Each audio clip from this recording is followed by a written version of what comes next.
Yeah, thanks, Greg, and thanks to everyone that's in the webinar and the opportunity to present on this paper that came out a couple of months ago. The title of the talk is on the screen with the key words around public attitudes, essentially, to the Australian cattle industry. And before I get into the content of the work, I just want to acknowledge the team that was involved in this research. So you can see the full team on the paper is listed below. That's Glenn Althor, Beck Colvin, Catherine Witt, Nicole Gillespie, Rod McRae, Justine Lacey, and Taylor Faulkner. So quite a diverse team of people with a range of expertise and insights. And the work was funded by UQ and CSIRO. So I just want to acknowledge that up front. To keep to time and focus mainly on the outcomes of the work, I'm not going to cover anything to do with the methods in any detail for this presentation. I really want to focus on why we did the work and what the outcomes were. A little bit of context first. Most of this, of course, will be familiar to the people that are listening in through DAF because of your interests in agriculture, sustainability, food systems, and so on. But just to put where we're at now into a little bit of historical context, what I've done and what you can see on the screen is a search through both the media and the academic literature, as well as Google Trends. So on the left-hand side of the screen, the graphic that I've got on there is a search of the Factiva database. Now that's a database that allows you to search all global media. And what I put into that search was cattle or beef and sustainability. And the results, you can see clearly over the last 2 decades, a trend in media interest around these issues. On the right-hand side of the screen is a search through what's called the Scopus Database, which is one of the databases that searches through peer-reviewed and academic literature. And when you use the same search terms, very similar trend going on over the last 2 decades, but a distinct rise in the last 3 to 4 years in the academic interest in issues to do with sustainability and beef and cattle. In the middle of the screen is just a Google Trends search for veganism. We've heard a lot about vegan protest, for example, particularly since about 2016. So these 3 graphs indicate that there is clearly a spotlight on livestock industries that we're aware of, and that there seems to be a growing interest in issues to do with sustainability and the environmental performance of livestock. And that applies for Australia as well. You can see, hopefully on your screen, that the map for the Google Trends indicates which countries most of those searches are coming from. No surprises that Western Europe, North America, and Australia tend to be the sorts of countries where a lot of this Google activity is going on. So that just sets the scene, which most of the audience would be aware of, that there is an interest from academic as well as from the community in what's going on around livestock industries. Now, as I said, I'm not going to go into the methods of what we did, but what I want to present with this particular slide is a story which essentially is the hypothesis that we wanted to test. And you may well be familiar with this story. You may have heard it coming through people that work in agriculture or rural industries. You may have heard it from people in particular in the livestock sector in recent years. The first concept that we hear a lot about, particularly just in the last 4 or 5 years, and this relates to more industries than just the livestock industries, but livestock industries in particular have been talking about the importance of trust. And the argument goes along the lines that people's or the community and the consumer's perception of the environmental performance of the industry will have a direct influence, and hopefully a positive influence, on the level of trust in the community of that industry. You may also have heard a lot of talk around red tape and green tape and regulation of agricultural industries. We had the Productivity Commission inquiry several years ago looking at regulations around agriculture in particular. One of the assumptions that we often hear in discussions around this is that if industry, and in this case livestock industry, can improve trust, there should be a reduced perceived need for environmental or arbitrary environmental regulation of the industry.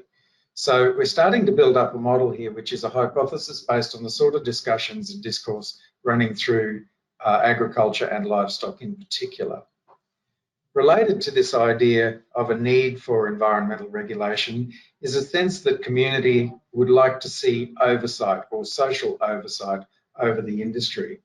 And from what we hear from industry, again, if they have improved community trust, that should reduce the level of anxiety or angst about the need for societal oversight. And that societal oversight should be related to the perceived need for environmental regulation. Now, underpinning or driving this entire model, we were arguing based on literature that people's underlying environmental values, their environmental orientation, ought to be directly linked to their perceptions of environmental performance. So on the screen, essentially is a model that we wanted to test with this national survey. And we constructed multitudes of questions. So each of the constructs that you see on the screen is made up of a multiple number of questions. So it's not just one question. You know, for example, in the case of trust, do you trust the cattle industry? That trust question is made up of 8 distinct aspects of trust and trustworthiness. So these are constructs that we test with multiple questions. And this survey went out to almost 3,000 people, and it was intended to be representative of age, so the age distribution of the Australian population, the geography, so where people were in terms of metropolitan through to very remote, and the gender balance. So it's meant to be a statistically representative sample of the Australian population. And what we wanted to test was this particular model that you see on the screen. Now, to go straight into the results then, I'm just going to move the model around slightly because to some extent what we found was what we were expecting to find, but there were quite a few surprises as well. I'm going to start with the idea of trust, because that has been a central discussion point for agriculture for quite a number of years now. So what we did find, of course, is that perception of environmental performance, so whether or not people felt that the cattle industry was doing a good job or not, did have a very strong and direct relationship with the level of trust. So that's a really high coefficient there at 0.75. So a really strong relationship between attitudes about environmental performance and levels of trust in the industry. So we confirmed that from the hypothesis that was on the previous screen. The need for the perceived need for environmental regulation was strongly negatively related to perception of environmental performance. So to say that more simply, basically, the greater the perception of good environmental performance, the lower the need for environmental regulation, and a reasonably strong relationship there. A perceived need for societal oversight over the industry also had a very strong relationship with the need or the perceived need for environmental regulation. So to some extent, the model's holding up for what we were hypothesizing. But what we found very surprising and really interesting, and I'll talk more about this shortly, is that there was no statistical relationship between the trust factor at the top of the screen and the perceived need for environmental regulation. And that runs contradictory to a lot of the discussions that are going on in agriculture and livestock. There was a significant but very weak relationship between the level of trust and the perceived need for societal oversight. So as trust went up, there was a slight reduction in the perceived need for societal oversight, but as I said, no direct or statistically significant relationship between trust and perceived need for environmental regulation. Another surprising thing that we found then was that people's underlying environmental orientation, and in this case we're using a measure that tests whether someone has a very utilitarian view of nature or a non-utilitarian view of nature. So if someone is more utilitarian in their outlook towards nature, that is, nature is there for humans to use, they tend to have a more positive perception of environmental performance. Not a super strong relationship, but a significant one nonetheless. What was surprising in the data that we hadn't anticipated was that people's underlying environmental values did have a relationship with the perceived need for environmental regulation. So that wasn't in our hypothesized model. What we find is this direct relationship between underlying values that people hold and perceptions of not only the need for environmental regulation, but quite a strong sense of a desire for societal oversight. So the model that we ended up with on the screen challenged some of the assumptions in the discussions that are going on in livestock industries and agriculture more broadly, but it also came up with a few surprises. So the number one link and the strongest link is that environmental performance does have a direct relationship to trust. It also has a negative but direct relationship with perceived need for environmental regulation, which is influenced by people's desire for societal oversight. Trust doesn't really come into that equation in that way. But these ideas around society's right to have a say and the need for environmental regulation is being influenced strongly by people's underlying values. So that's the sort of results that we got looking at the entire population, so the almost 3,000 people involved in this study.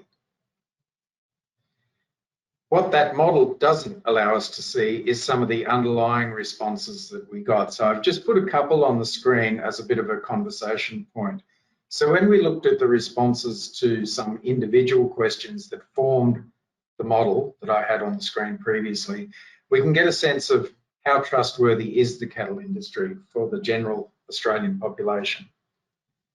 So the top question, the cattle industry is trustworthy, we can see that around about a third of the population or more are reasonably trusting of the cattle industry. So this is agree and this is strongly agree. That's well over a third of the sample. In fact, it's approaching a half of the sample. 1/3 of the sample are neutral, and then a relatively small number disagree or strongly disagree.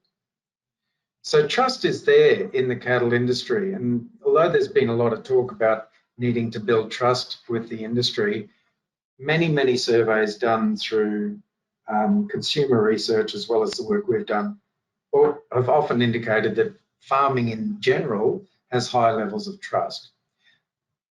The responses, however, when we're looking at environmental performance, although there is still a majority of people that agree that the environmental performance is not too bad, we have more people that are neutral and a slightly elevated number of people that disagree or strongly disagree.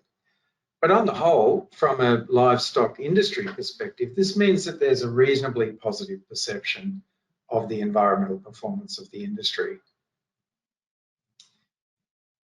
So thinking back to the model and the things that we tested and some of the surprises that we found in the data, there's a few take-home messages, I think, for the industry, but possibly also from a regulatory perspective as well.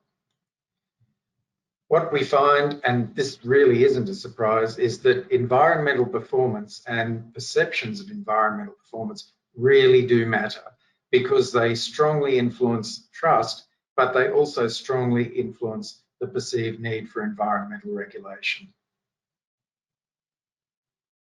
Values and the underlying values that people hold are important because they directly influence things like the degree of perceived societal oversight that's needed or environmental regulation. And those things that are based on values are not easily swayed or changed, and not easily changed just through the provision of information, for example. So these are positions that people hold regardless of information and knowledge. They're sort of underlying attitudes about the relationship between humans and the way we utilize the environment around us. So when I say values are important in communication, what I mean is the way we talk about environmental performance and issues to do with sustainability needs to communicate with a range of values, some, in this case, relatively utilitarian, some very much non-utilitarian views of nature. And this one's really important, I think, for the overall discourse that seems to have been running through industries over the last 5 to 10 years. It shouldn't be interpreted that societal oversight and a perceived need for environmental regulation means that there is a lack of trust in the community, because we didn't find a relationship between those things. So just to sort of repeat that point, just because people in society would like to have oversight and environmental regulation does not mean that they don't trust the industry. It's a really important point. Coming from those above points then, I think there needs to be much more conversation within industry in particular about why trust. So when they talk about trust and the need to build it or maintain it, what is the purpose of developing and maintaining that trust? Is it a utilitarian, an instrumental view of trust in that if we just improve trust, people won't want to see as much environmental regulation? Well, our data is sort of indicating that relationship doesn't necessarily exist. So when people in industry are talking about trust, what do they want from that trust and what do they see it doing for the industry and for society? So I think I'll keep it to around about 20 minutes to allow time for people to ask any particular questions. The link on the screen can take you to the open access full paper if you're interested in looking into the paper in more detail. And Greg, I'm happy to take questions from the participants.